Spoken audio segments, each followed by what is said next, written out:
जहां भी मूर्ति लगी है तो बाबा साहब के एक हाथ में संविधान होता है और दूसरे हाथ से इशारा करते हैं। बाबा साहब क्या इशारा कर रहे हैं बताइए आप लोग।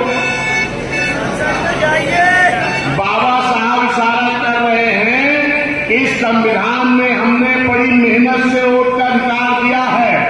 अगर इस वोट का सही उपयोग आपने कर लिया तो इस देश के प्रधानमंत्री की कुर्सी पर बहुजनों का कब्जा हो जाएगा। ये कह रहे हैं बाबा साहब। और इस देश के प्रधानमंत्री की कुर्सी पर हम नारा तो लगाते हैं, वोट हमारा राज तुम्हारा नहीं चलेगा, नहीं चलेगा, लेकिन आज तक बाबा साहब की इस बात को हम पूरा नहीं कर पाए कि इस देश के प्रधानमंत्री की कुर्सी पर कब्जा करेंगे। बाबा साहब का यही कहना था कि वोट के बल पर इस देश के प्रधानमंत्री की कुर्सी पर कब्जा करो और मेरा बनाया हुआ संविधान ईमानदारी से इस देश में लागू करा दो। क्योंकि बाबा साहब ने संविधान बनाकर सौंपते वक्त इस बात को कहा था कि संविधान तो हमने बहुत अच्छा बनाया है, लेकिन अगर इस संविधान को लागू करने वाले, इस देश की हुकूमत करने वाले अगर इस संविधान को नियत साफ करके लागू नहीं करेंगे तो ये अच्छा से अच्छा संविधान भी अच्छा काम नहीं कर पाएगा। यही देखने को मिला है। और आज आपको इस देश के अगर प्रधानमंत्री की कुर्सी पर मान्या बहन जी को बैठाना है तो इसके लिए आपको क्या करना है? इसके लिए आपको माननीय शिवनारायण गौतम जी को भारी वोटों से जिता करके इस पार्लियामेंट से दिल्ली भेजना होगा।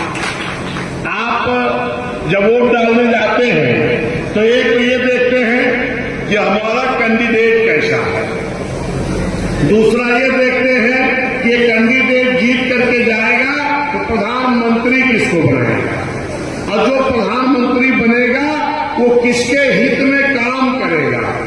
तो आज जो प्रधानमंत्री जी बैठे हैं, जो डबल इंजन की सरकार बैठी है, ये जब 14 में आए हैं भाजपा वाले प्रचार करने, इन्होंने कहा था कि इस कांग्रेस सरकार में महंगाई बहुत है, हमें लाओ हम कम करेंगे।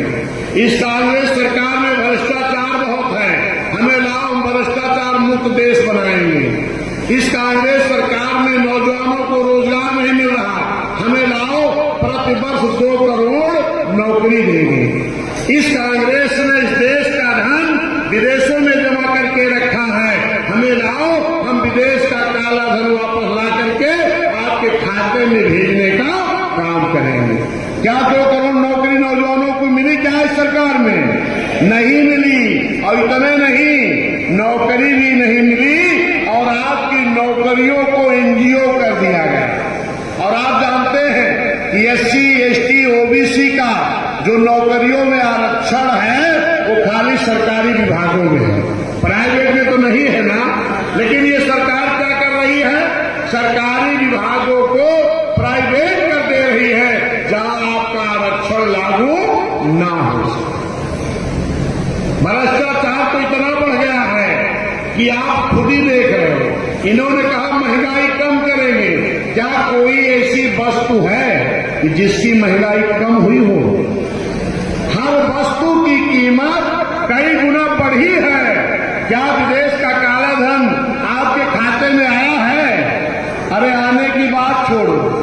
और इस देश का धन तमाम गुजराती लोग, विजय माल्या, नीरव मोदी, सब गुजराती लोग, विदेश का धन तो नहीं आया, इस धन को लेके फरार हो गए और चौकीदार साहब आज तक पता नहीं लगा पाए। तो क्या ऐसी सरकार चाहोगे जो आपके साथ धोखा करे? ऐसी सरकार चाहोगे? अगर नहीं चाहोगे तो यहां भारतीय जनता पार्टी की जमानत जब्त करानी पड़ेगी आपको। और दूसरी तरफ एक कैंडिडेट है इंडिया गठबंधन वाले। इंडिया गठबंधन वाले कहते हैं या तो इंडिया और या तो इंडिया। लेकिन मैं कह रहा हूं 2007 में जब चुनाव हुआ था तो तमाम दलों ने बड़ा बड़ा गठबंधन बनाया था, लेकिन क्या बहन जी ने किसी से गठबंधन किया था? क्या बहन जी ने गठबंधन किया था? किससे? मुस्लिम भाई से, पिछड़ा भाई, अति पिछड़ा SC ST भाई, न्याय पसंद ब्राह्मण क्षत्रिय वैश्य भाई, यानी जनता का गठबंधन। जब 2007 में जनता का गठबंधन बना तो जो दलों के गठबंधन थे ये सारे गठबंधन फेल हो गए और आपकी जनता के गठबंधन